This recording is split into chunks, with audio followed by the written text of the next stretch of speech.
Hello guys, glad to have you back for another round of anime vocabulary. Today's mysterious word creeping into our vocabulary is miasma. Let's uncover the true meaning of miasma and the haunting history behind it before we dive into the anime realm. The word miasma is a noun, comes from Greek, around 5th century BCE, meaning spiritual pollution or corruption, not necessarily linked to physical disease. Over time, particularly in medical texts from the Middle Ages onward, miasma evolved to refer to a foul-smelling, poisonous vapor believed to rise from decaying matter and cause disease when inhaled. By the 17th century, during major outbreaks of the plague, miasma was a well-established medical term used in the context of the miasma theory of disease. Wait, what is exactly miasma theory? Imagine walking through a filthy, stinking alley in a 19th century city. The air is thick, the stench is awful, and people back then believed that air could make you sick. Very interesting. Please tell me more. The idea that diseases like cholera, plague, and malaria were caused by breathing in bad air rising from rotting garbage, sewage, and decaying matter. So, this means that they really didn't know about germs and bacteria back then? No one knew about germs yet, so if something smelled terrible, it was assumed to be dangerous. I smell it. I smell the death in the air. Cover your faces quick before it finds you. God save us. Get it scraped, boys. The muck feeds the miasma. If we let the stench fester, the fever will take us all. Pour the lime, heap the earth, smother it. It is the filth that offends God. Cleanse the streets. Cleanse your souls. What's interesting is that even though miasma theory was scientifically wrong, it accidentally led to important public health improvements, like cleaning up cities, building proper sewage systems, and improving ventilation. Those changes saved countless lives, even though they weren't killing bad air, but reducing actual infection risks. The miasma theory lasted for many centuries from ancient times until the late 1800s. So in total, the theory influenced medicine for over 2,000 years. The theory was eventually replaced by the germ theory, which identified microorganisms like bacteria and viruses as the true causes of many diseases. Aha! I've found you, the tiny, invisible creatures. You were the true cause of disease all along. It was never the foul stench. Thanks to the pioneering work of John Snow, an English physician and epidemiologist, Ignaz Semmelweis, a Hungarian physician, Louis Pasteur, a French chemist and microbiologist, and Robert Koch, a German physician and microbiologist, the foundation of germ theory was laid, a discovery that forever changed our understanding of disease and saved countless lives. Wow!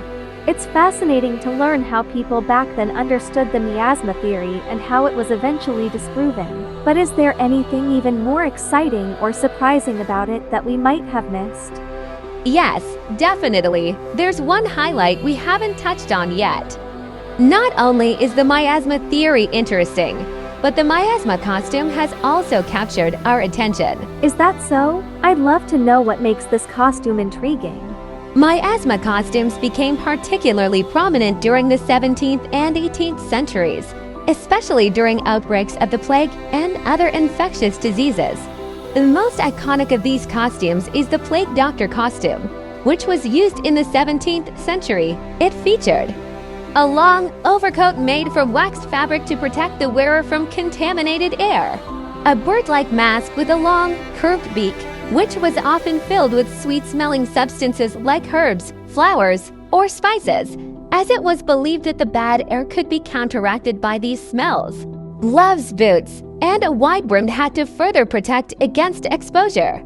It looks like a giant bird. It's eerie, sure, but you have to admire their courage.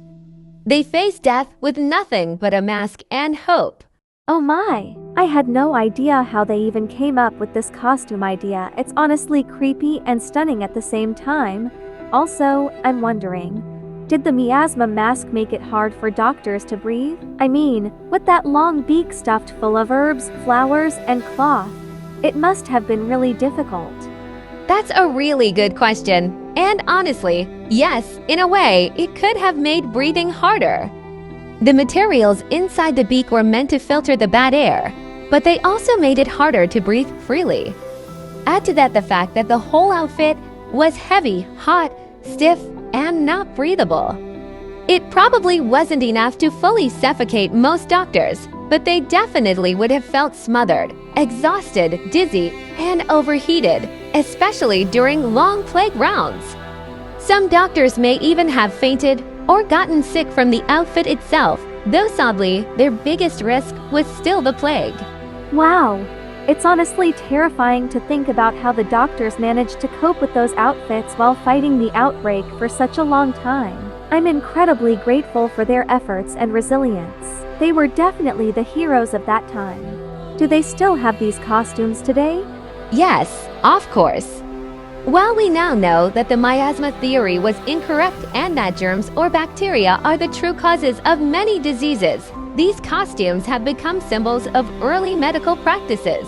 These costumes are often associated with historical pandemics, especially the bubonic plague, and are now seen in museums and historical depictions of medicine from that era. To sum up, miasma theory is a powerful example of how intuition and observation can lead humanity forward even before the full truth is understood. Now that we understand what miasma is and how the miasma theory played an important role in the history of science and medicine, let's explore how it weaves into anime through a fascinating short story. In this next episode, Miasma Part 2. Yay! Awesome.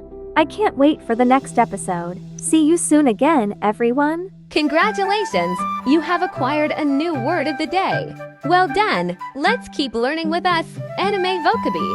Thank you for watching. If you haven't subscribed yet, don't forget to hit that subscribe button and show some love. It helps us bring you more awesome videos like this one. See you soon in the next episode.